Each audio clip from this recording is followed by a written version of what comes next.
In this video, we're going to be implementing the movement as well as the basic character idle and run animation. If you haven't watched the previous episode, I suggest having a quick look through as I go through and explain the setup needed for the series. You can always download the previous project episode here in the GitHub link if you wish to just get right into this episode. With that being said, let's dive right into this video. To start off, we're going to add the necessary components to our player so that he's able to move.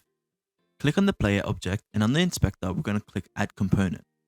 For now, we're only going to need two components, the capsule collider and the Navmesh agent component. Add both of them in.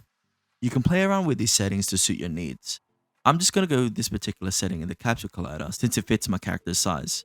And for the Navmesh agent, again, you're going to have to play around with the settings since my character could be different from yours. But if you're using the same one as me, these will be the settings I will use and you can just pause and copy it. Next, we're going to set up the animator of our player. You can see that there's no animation controller attached to our animator component, so we're going to create one ourselves. In the project, click on the animations folder, and you can see that I already have an idle and move animations in the folder. This was included in the setup project from the last video, but I'm sure you have your own animation for idle and moving, so you don't really have to use these ones if you don't want to. Anyways, just right click anywhere and go to the top and hover over create and look for the animation controller. Call it whatever you want, but I'll just name it player for now. Double click it and the animator window should pop up next to the game tab. We're going to click the parameters tab over here and then click the plus sign next to it and add a float. We're going to name this one speed. This particular parameter is what we will call later in the script, so make sure to keep that in mind. On the right hand side, right click anywhere, create state, and from new blend tree. Rename this to idle and run. Double click it and it should bring us further in. Press the blend tree and on the right, click the plus and add motion field. Do this again so that you have two empty motion field slots. This will be where we will place our idle and running animation. Going to the animations folder again, double click the idle and move folder. I've already fiddled with the settings when I was importing them from the last video, but what I did was just make sure that both animations are on loop and baked into their positions. Click on the blend tree again and we're going to press the small dot and search for the animations. We're going to have the idle being the first one and then the running animation right under it, so it should look like this. You should see a small window pop up at the bottom right which can give you a rough idea on how the transition will look like from standing to running. Click the play button and you can mess around with the speed slider back and forth to see some results. Now going back to the animations folder, right click the player and we're going to drag the animation controller to the empty slot in our animator component. While we're here, untick the apply root animation and set the culling mode to always animate. If you click play, you should see your character in the idle state. Now we're going to make it move so it activates the running animation when moving. On our player, we're going to want to make a script. This is done by adding a component and naming the script movement.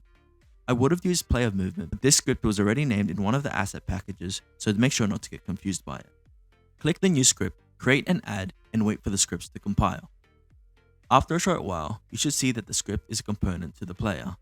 Double click the script and wait for Visual Studio to load it up. The first thing we need to do is add using UnityEngine.ai at the top of the script. This will give us access to extra variables that revolve around the Navmesh. Be sure to always have this line of code at the top when working with AI and pathfinding. The variables we need for this script are public Navmesh called agent,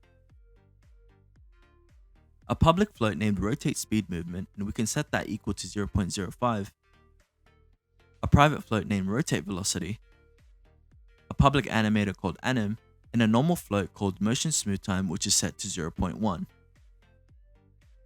On the start method, all we're going to write is agent is equal to GameObject.getComponent Navmesh agent. When it refers to GameObject, it just means that the game object that this script is currently on, meaning the player, and it's just getting the Navmesh agent component that we added earlier. In the update section, to keep this code clean, we're going to make separate voids for the animation and move functions. So we'll do animation, open and close parentheses, and outside the update method, we'll do public void animation. In here, we're going to do a float named speed equal to agent.velocity.magnitude / agent.speed. After that, we'll have anim set float speed, which was the float parameter we made earlier at the animator, a separate float called speed, then motion smooth time with time.delta time. This line of code is what will make the player transition from idle to running, like how we were playing around with the slider earlier. Moving on, no pun intended, go back to the update method and we'll write move, open and close parentheses. And once again, we'll create a public void outside the update method and call it public void move. We'll have if input.get mouse button down 1, which is the right mouse button, we're going to shoot a raycast hit called hit. Then, if the physics raycast camera main screen point to ray, input the mouse position, so we're getting the position of where the mouse was when it was pressed, we'll have out hit and mathf.infinity. In this particular situation, mathf.infinity is much better, so there's an infinite range on the raycast.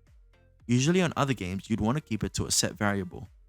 We're then going to add another if statement that if the hit position of the mouse hits a collider which is tagged ground, remember this was what we called the terrain in the first episode, then we're going to add the movement. This is simply done by having the agent.setPosition to the hit point. Shortly after, we're going to write agent.stoppingDistance is equal to 0, so that it would stop exactly where your mouse was clicked and not before.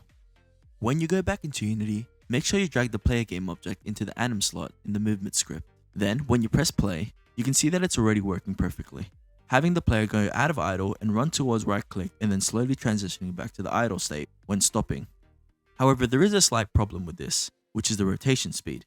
You can see that it turns very slow when you're clicking multiple directions, and we won't really want that since most games like to keep things snappy and responsive. Let's do a quick fix to that. Back in the script, we'll add some comments so you know which part is for movement and which part is for rotation. For the rotation, we'll add quaternion, call it rotation to look at, and have that equal to quaternion.lookRotation hit point minus the transform.position. Then add a float named rotation y and have that equal to mathf smooth damp angle, and we'll do a transform.eulerangles.y ref rotate velocity and then rotate speed movement, then times that by time.delta time times 5. For the last line, we'll have transform.eulerangles equal to a new vector 3, 0, rotation y, and 0. And that's pretty much it. We'll go to the inspector and make sure that the rotation speed movement is set to 0.05. You can play around to whatever you think suits your game, but I like to keep things snappy, so I made it 0.05. We'll press play, and you can see that there's a massive difference when the player changes direction while moving. There is one more tiny detail I forgot to mention in the previous episode. There's a part of the terrain which can disrupt the detection when you right click on the ground. It can be found here in the environment add-on game object. You can see that there's a component called terrain collider. These are the trees, grass, and all the environmental assets you can see. If I toggle the game object on and off, you can easily tell the difference. What we're going to do instead of tagging this particular game object ground, we're just going to disable the terrain collider.